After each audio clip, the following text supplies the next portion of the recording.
Shri stenography के माध्यम से संपादकीय डिक्टेशन स्टार्ट करेंगे। 100 शब्द प्रति मिनट की गति रहेगी। स्टार्ट होगा। स्टार्ट। लद्दाख के गोगरा में पिछले 15 महीनों से तनातनी के माहौल में एक दूसरे के आमने सामने खड़ी भारत और चीन की सेनाओं का अब अपनी अपनी जगहों पर लौट आना एक महत्वपूर्ण घटना है। दोनों देशों के उच्च अधिकारियों के बीच 12वें दौर की हुई बातचीत के बाद इस पर सहमति बनी। यह बातचीत और घटनाक्रम इसलिए अधिक महत्वपूर्ण है कि न सिर्फ दोनों देशों ने अपनी सेनाओं वापस बुला ली है, बल्कि उस इलाके में बनाए सभी अस्थायी निर्माण भी हटा लिए गए हैं। दोनों में सहमति बनी है कि वे वास्तविक नियंत्रण रेखा का अतिक्रमण नहीं करेंगे। पिछले 6 महीनों में दोनों देशों के बीच यह दूसरा कदम है जब उन्होंने अपनी सेनाओं को पीछे लौटने को कहा। फरवरी में पैंगोंग त्सो झील के दोनों छोरों पर से इसी तरह तनातनी समाप्त की गई थी। हालांकि अब भी वास्तविक नियंत्रण रेखा पर कम से कम 4 जगहों पर दोनों देशों की सेनाएं आमने सामने है।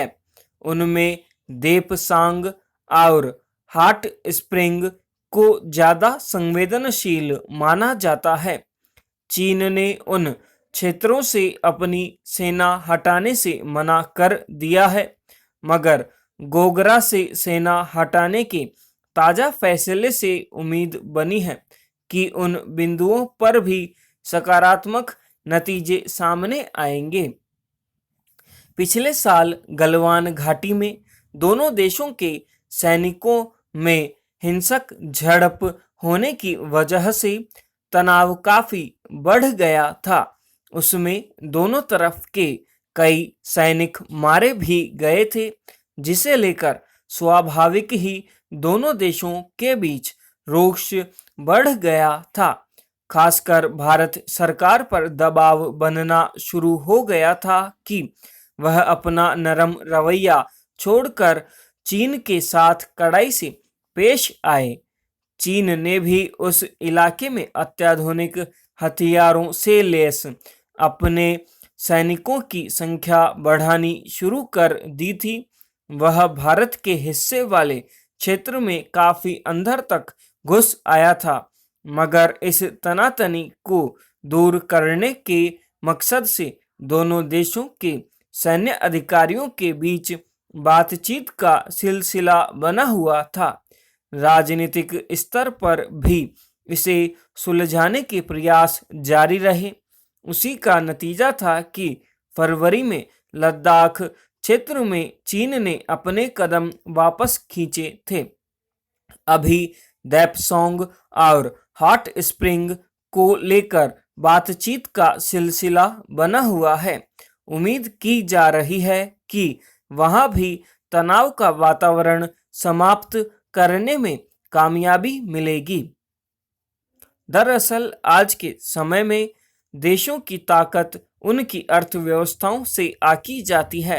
अब कोई भी देश युद्ध नहीं चाहता और न उसके लिए किसी भी रूप में ऐसा कदम उठाना लाभकारी साबित हो सकता है। यह बात चीन भी समझता है, मगर वह अपनी विस्तारवादी नीति का लोभ नहीं छोड़ पाता।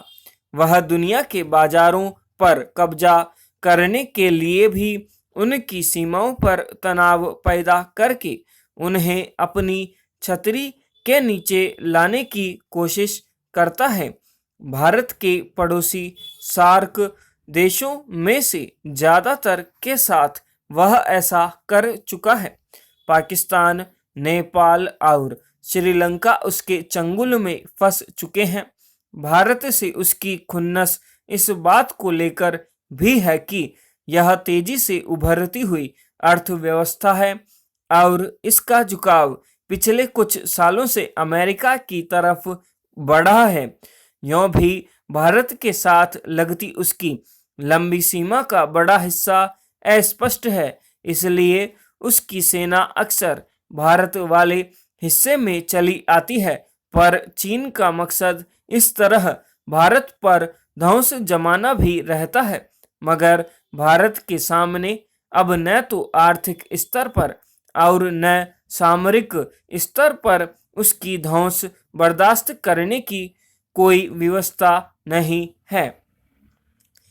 इस बार के ओलंपिक में भारतीय खिलाड़ियों का प्रदर्शन वास्तव में देश के लिए गर्व का विषय है। तीरंदाजी, निशानेबाजी और कुश्ती की एक प्रतिस्पर्धा में पदक चूक जाने के बावजूद इस बार सभी क्षेत्रों में खिलाड़ियों ने अपना सर्वश्रेष्ठ प्रदर्शन किया। 1 स्वर्ण, 2 रजत और 4 कांस्य के साथ कुल 7 पदक उन्होंने देश के नाम किए। एथलेटिक और हॉकी में बरसों का सपना पूरा हुआ। एथलेटिक में 100 से अधिक सालों बाद पदक आया, वह भी स्वर्ण। हॉकी में 41 साल बाद पदक आया। जिन स्पर्धाओं में कोई पदक नहीं आ पाया, उनमें भी खिलाड़ियों ने अपने कौशल का झंडा गाड़ा। कई खिलाड़ी सेमीफाइनल दौर में पहुंचकर पदक से चूके। महिला हॉकी टीम बेशक कोई पदक नहीं जीत सकी, पर पूरी दुनिया की नज़र उस पर लगी रही और वह मजबूत दावेदार मानी जा रही थी। सेमीफाइनल में खेलते हुए उसने अपना बेहतरीन प्रदर्शन किया। इसी तरह गोल्फ में अदिति अशोक और कुश्ती में दीपक पूनिया आखिरी क्षणों में मात खा गए, मगर स्वाभाविक ही सबसे अधिक खुशी लोगों को भाला फेंक स्पर्धा में नीरज चोपड़ा के स्वर्ण पदक जीतने से हुई। एथलेटिक में करीब 100 साल बाद भारत को यह पदक हासिल हुआ है। एथलेटिक वर्ग में मिल्खा सिंह और पीटी उषा ने कई अंतर्राष्ट्रीय कीर्तिमान स्थापित किए थे, पर ओलंपिक में वे पदक से चूक गए थे।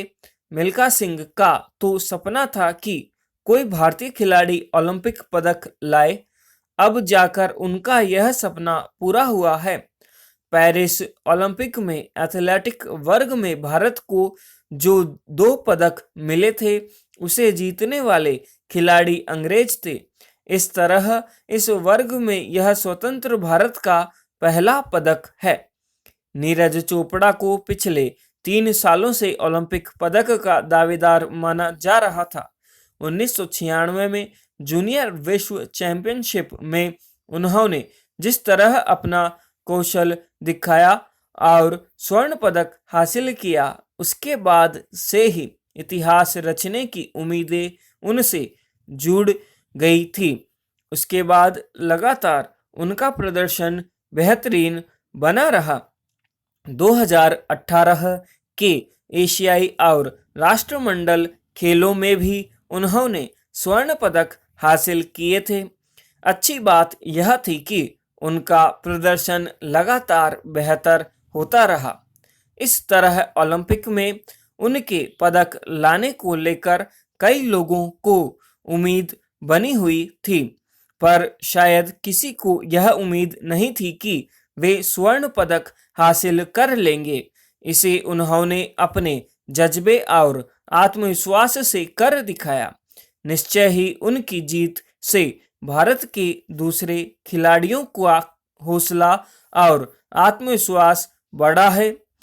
हालांकि ओलंपिक खेलों पर हमेशा लोगों की नज़र रहती है, पर इस बार के टोक्यो ओलंपिक को लेकर कुछ अधिक उत्साह दिखा, तो इसीलिए कि हम में हमारे खिलाड़ियों का प्रदर्शन उम्मीद जगाने वाला था।